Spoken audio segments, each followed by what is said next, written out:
Le portfolio pour moi, ça a été une plateforme qui nous permettait d'expliquer et d'avoir des traces du coup de ce qu'on avait pu faire dans un projet proposé. J'apparenterais ça à ce qu'on appelle communément un book, c'est-à-dire une sorte de recueil des réalisations, des productions qui ont été faites dans un cadre en général plutôt professionnel, mais ça peut être aussi amateur. Le fait de le placer dans un e-portfolio avec des explications, c'est une manière de dire voilà ce que je sais faire. C'est un document qu'on fait vivre au fil du temps. Je pense que déjà parler du portfolio, c'est parler de la fin. Et le portfolio, c'est qu'un élément, un outil dans une procédure d'apprentissage et d'évaluation de compétences. Donc il y a un travail d'élaboration mentale qui est assez compliqué, c'est peut-être la phase la plus complexe. La deuxième étape, c'est le passage à l'action. Et là, l'étudiant, il est quasiment en autonomie totale, il passe à l'action, il peut avoir quelques difficultés bien sûr, puisqu'il se frotte à la réalité. Et là, il y a peu d'interaction avec l'enseignant, en tout cas avec moi. Et la troisième phase, c'est la phase de restitution,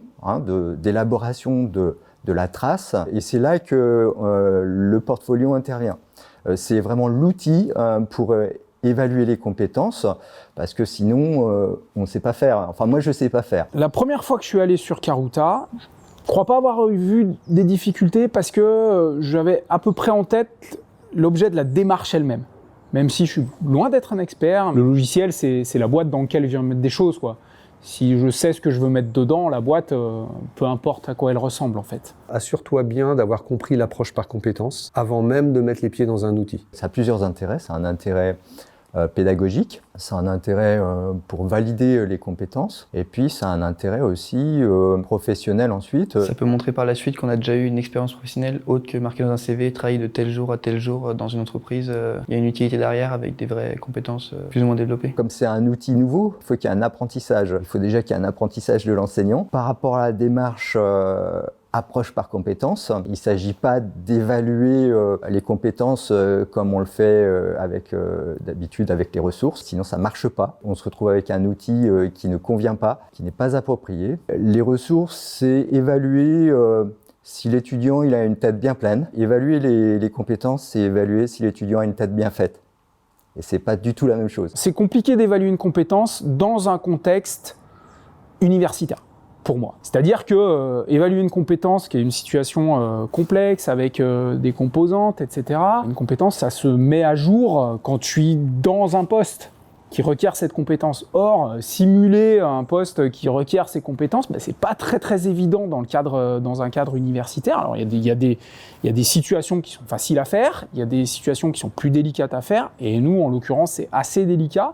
Et donc on peut pas les mettre dans une situation de mise en œuvre d'une compétence de façon suffisamment vaste, temporelle, avec le périmètre qui va bien, pour l'évaluer comme ça. Donc on est obligé d'avoir un peu des subterfuges, et l'idée c'était de leur dire voilà, vous avez fait des projets dans l'IUT pilotés par nous, ou à l'extérieur pour certains, des jobs, etc. Et qu'est-ce que ça vous a apporté dans le cadre de vos études, mais même dans le cadre de votre propre développement personnel.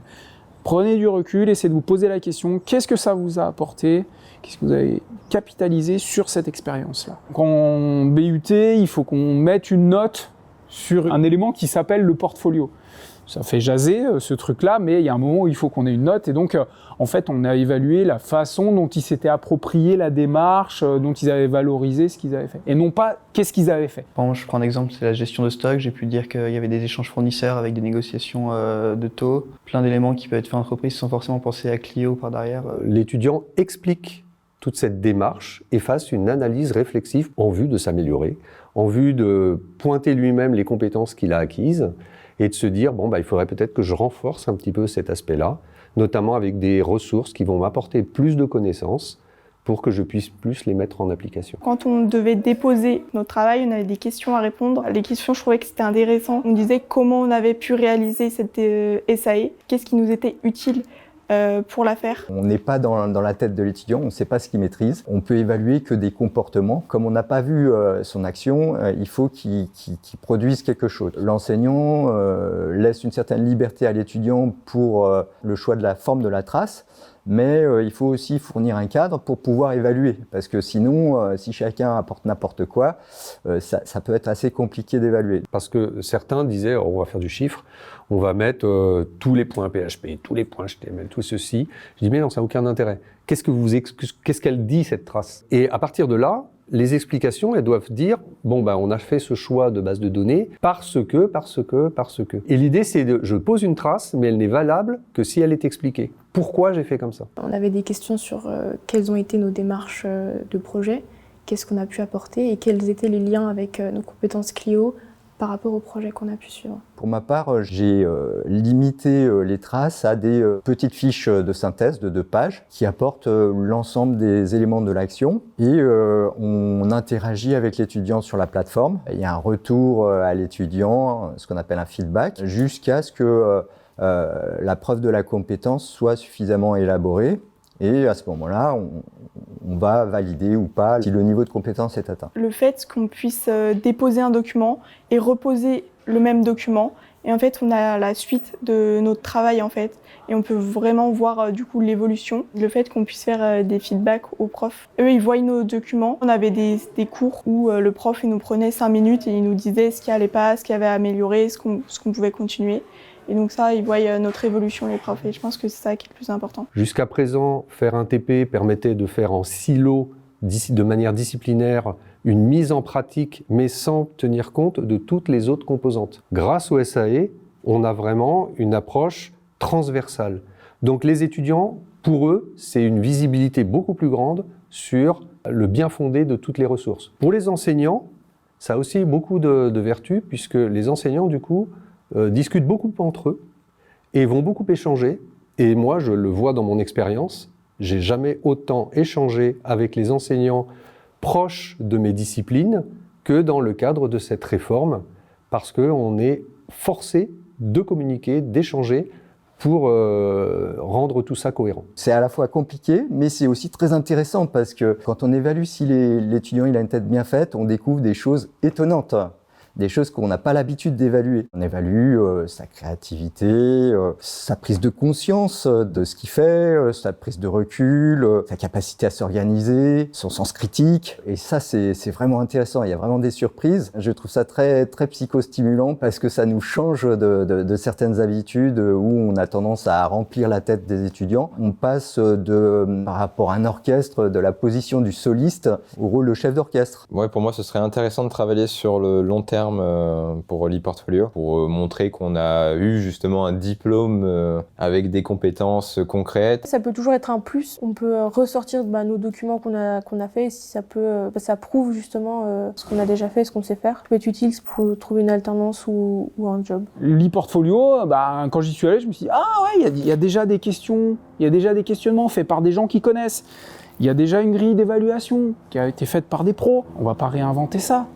Allons sur le logiciel, il n'est pas très compliqué, c'est du web, en plus il n'y a pas d'install, c'est hyper simple à utiliser, le cadre il est là, il y a la structure, il y a une ossature qui a été pensée par des pros, on ne va pas avoir à faire ça, et c'est tout ça d'économiser pour nous. Quand on a beaucoup d'hétérogénéité à gérer, c'est pas simple. Cette approche par compétences augmente leur contrôlabilité sur leur formation et donc les engage davantage et les motive plus pour réussir leurs études. Pour plein de raisons, on a été assez mauvais sur la façon dont on les a impliqués, très honnêtement. J'en suis un des principaux responsables pour le coup. Sur l'appréhension des étudiants, alors il y en a qui ont très bien joué le jeu. Il y en a qui l'ont beaucoup moins bien joué. Il y en a c'est une phrase, il y en a c'est 2 pages. C'est un petit peu la construction de ce qu'ils sont au niveau professionnel. Je pense qu'en fin de compte, ils doivent avoir la satisfaction de voir le produit du chemin parcouru. Ça, je trouve que c'est intéressant de voir tout ce qu'on a pu faire dans une